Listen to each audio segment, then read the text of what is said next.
1950, there was a new member of the family, our second daughter, Kathy.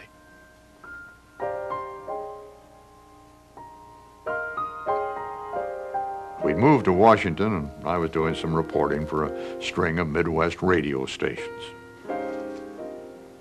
I got a call from Ed Murrow, who wanted me to come to work at CBS. Hello, America. This is Ed Murrow speaking from London. I'd known Ed in England during the war. He'd tried to hire me then, but I chose to stay with United Press. But now that I had a family and a mortgage, when Ed called again offering pretty good money, I thought, well, why not? I figured if things didn't work out at CBS, I could always go back to United Press. Hello, I'm Walter Cronkite. So that was the beginning, anchoring the news and covering the news, first on that CBS station in Washington, and then on the network from New York.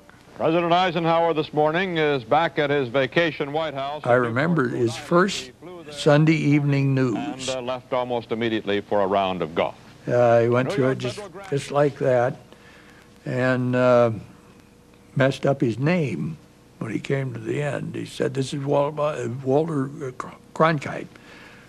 We thought, well, if he can't even pronounce his name, he doesn't have much future in this business. The climax of the drama was reached when those early days of television had to be about as exciting an assignment as anybody could ever have, any news person. Behind me, you see the course of the Explorer, the American answer to the challenge of the Russian Sputniks. We literally figured out how to do it as we went along. The satellite itself is this part here. In that is packed all of the instruments which are now reporting back to Earth, and will continue to, as we've heard, for perhaps months to come. You have to remember, this was long before the days of mini-cams and instant communications. TV equipment was bulky, and it was temperamental, too. To an old newspaper man, it was like carrying a printing press around on your back all the time. There were no satellites to get pictures from overseas. So we faced quite a challenge in covering the coronation of Queen Elizabeth in 1953. I covered it in London, and we figured out a real Rube Goldberg plan for getting film of that big event back across the Atlantic and onto the air here. We are waiting here at Logan International Airport for the arrival of the first coronation films to be shown in the United States.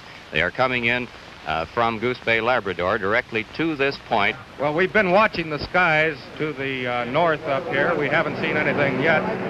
Yeah, there he is. There it comes across.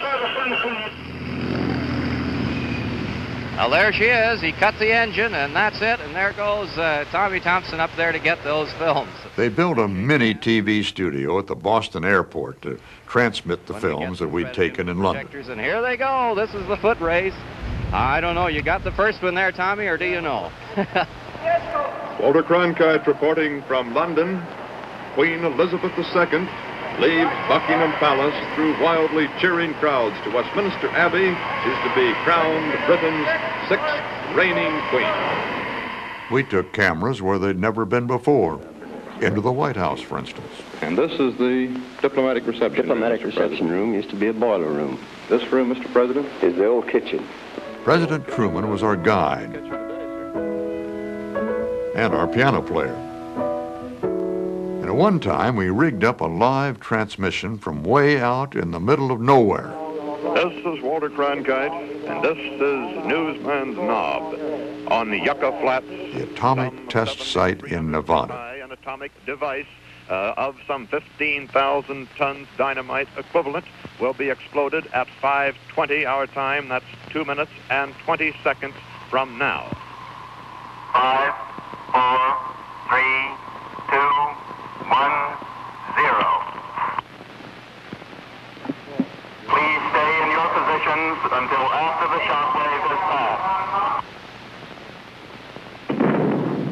One of our major purposes today was to find out things that the American people may someday need to know in case an enemy nation should drop a bomb on us. Good evening, everyone. Here is the news from San Francisco. After I'd been around a while, learning the ropes, CBS decided to do a morning show to compete with NBC's Today Show. and they made me the anchor man. It was a news variety program, you know the type, and for a brief time I kind of co-starred with Charlemagne the Lion and some other puppets.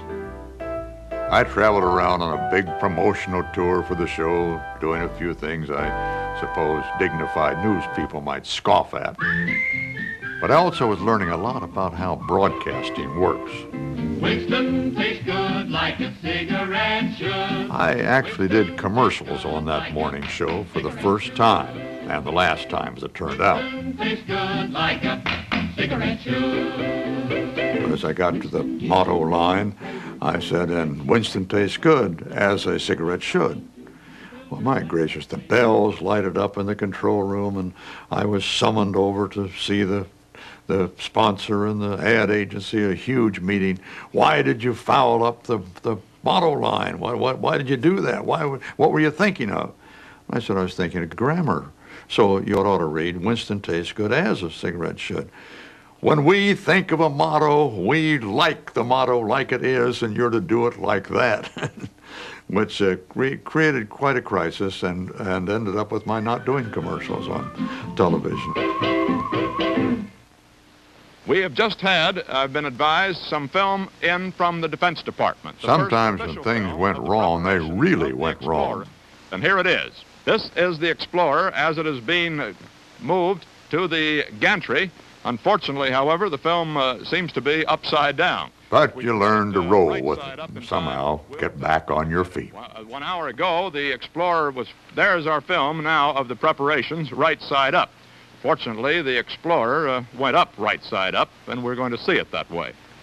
Hello, everyone. Here we are again in Studio A, our CBS television control point for the Westinghouse coverage, this time of the Democratic National Convention. 52 almost could be said to be the first televised convention in the modern fashion. What counts now is not just what we are against, but what we are for. It was the last conventions where we really saw democracy in action, which included a lot of chaos, for heaven's sakes. Agreement, we were supposed to have a caucus here. 45 minutes. That's Governor Fine of Pennsylvania arguing there with the temporary chairman. I don't care. Very few people listened to the speeches. They were wandering up and down the aisles, doing their own business, making their own decisions as to who they were going to vote for, while some poor yokel was up there making a speech. The action of the delegates allowed. It was really a mess, but it was fascinating because it was real. And at one point in the 52 convention, with the floor actually, you know, almost knee-deep in old newspapers. And this don't get panicky. Don't get panicky. One of these papers caught fire. Have it out in a minute. Don't get panicky. It'll be up in a minute. It's only a newspaper. Take it easy. A speaker up on the floor was shouting, "Don't panic, don't panic." Take it easy now. They'll have that newspaper out in a minute. I was going to panic back in our booth, because our booth was back up in the rafters and where we'd never have gotten out of that hall. All right, it's all out. It's all out. It turned out that a lot of the exit doors had been bolted shut or chained shut as security measures to keep people from obviously getting into the hall. But it could have been a real major disaster. Governor Burns. Mr. Chairman. The governor of South Carolina had been speaking. I want to announce. When he came back, he said, "I want to assure this convention that I did not set that fire." Did not set the place on fire.